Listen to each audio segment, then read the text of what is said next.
À la surface de la Terre, des choses vraiment incroyables se produisent parfois. Un jour, le sol est ferme et plat, juste comme d'habitude. Le lendemain, sans crier gare, un trou géant peut s'ouvrir comme si la Terre elle-même l'avait avalé. Ces vides impressionnants ne sont pas le résultat de météorites tombant du ciel, ni d'éruptions volcaniques violentes. Ils sont connus sous le nom de dolines ou gouffres.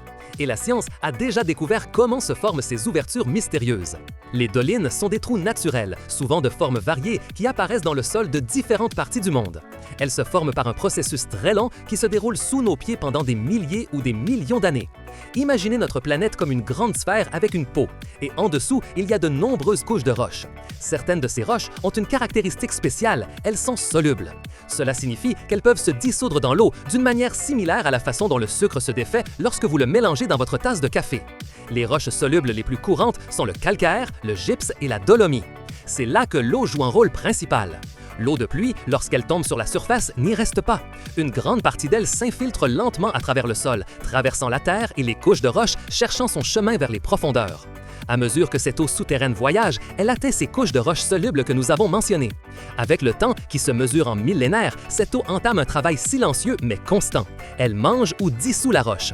Ce processus est ce que les scientifiques appellent la karstification ou le processus karstique. Pour comprendre comment l'eau peut créer des trous si grands, nous devons examiner un détail important. L'eau pure ne peut pas dissoudre les roches aussi facilement, mais l'eau de pluie, en tombant, recueille quelque chose de plus, du dioxyde de carbone. Ce gaz est dans l'air et dans le sol.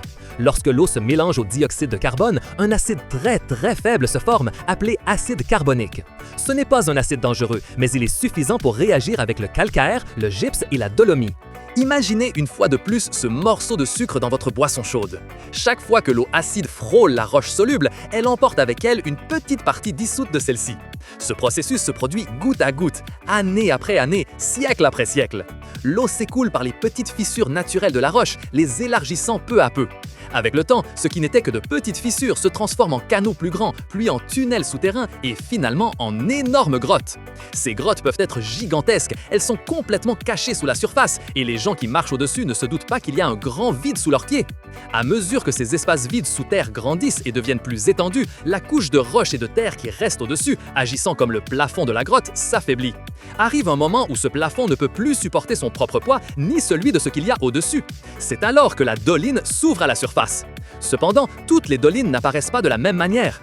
Les scientifiques ont identifié principalement 3 types, chacun avec une façon particulière de se manifester.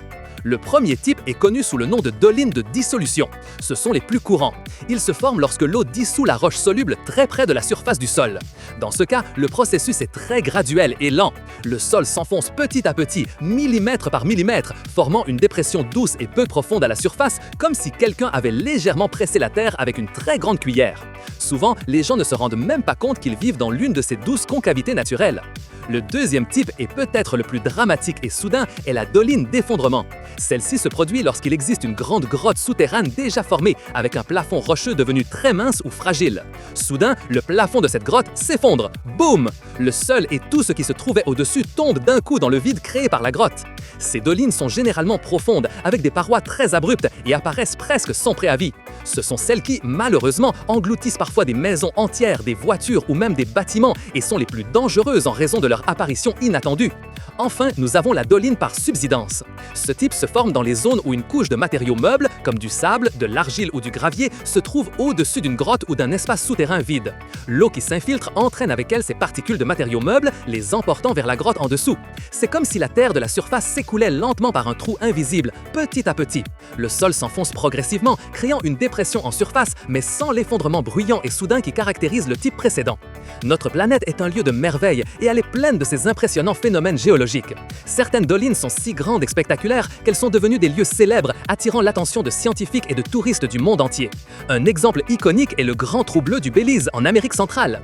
Imaginez un cercle presque parfait d'un bleu si intense qu'il contraste de manière spectaculaire avec le turquoise de la mer des Caraïbes qui l'entoure. Il mesure environ 305 mètres de large et a une profondeur étonnante de 124 mètres. C'est un mystère sous-marin que nombreux plongeurs explorent pour étudier ses formations et les organismes qui vivent dans ces profondeurs obscures. Un autre exemple tout aussi impressionnant, mais dans un environnement très différent, est le gouffre Humboldt, situé dans les denses forêts tropicales du Venezuela. Ce gouffre est un trou géant dans la terre, si profond que depuis le bord, il semble n'avoir pas de fond. À son sommet, il mesure environ 315 mètres de large et s'enfonce jusqu'à une profondeur de 352 mètres. À l'intérieur de cette gigantesque fosse, il existe un monde totalement isolé et différent. On y trouve des plantes uniques et des animaux qui se sont adaptés à cet écosystème spécial et qui ne se trouvent nulle part ailleurs sur Terre. Des équipes d'explorateurs courageux sont descendues avec des cordes et des équipements spéciaux pour étudier la vie unique qui s'est développée dans cet endroit incroyable. Ces lieux majestueux ne sont pas seulement impressionnants par leur taille et leur beauté, ils sont bien plus que cela. Ce sont comme des fenêtres naturelles vers les entrailles de la Terre, révélant des processus géologiques qui se produisent sur des périodes immensement longues. Ils nous enseignent comment des forces de la nature, qui semblent très délicates ou lentes, comme le simple passage de l'eau, peuvent sculpter et transformer des paysages de manière drastique et surprenante au fil de milliers ou de millions d'années. Ils nous montrent l'incroyable patience de la nature et la dynamique constante de notre planète. Ainsi, la prochaine fois que vous entendrez parler d'un gouffre ou en verrez une image, vous vous souviendrez que ce n'est pas seulement un trou dans la terre. C'est une preuve puissante que l'eau, par son action constante, silencieuse et implacable, a la capacité de tailler la roche la plus dure, créant des merveilles géologiques qui nous connectent au cœur secret de notre planète. Ce sont des rappels étonnants de la capacité illimitée de la Terre à se transformer et à révéler ses mystères.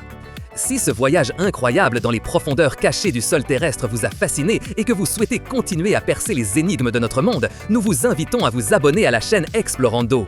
N'oubliez pas de liker cette vidéo si vous l'avez appréciée, de nous laisser un commentaire avec votre opinion ou vos questions et de la partager avec tous vos amis afin que plus de personnes puissent apprendre. Votre précieux soutien nous pousse à continuer d'explorer et de partager ces histoires fascinantes.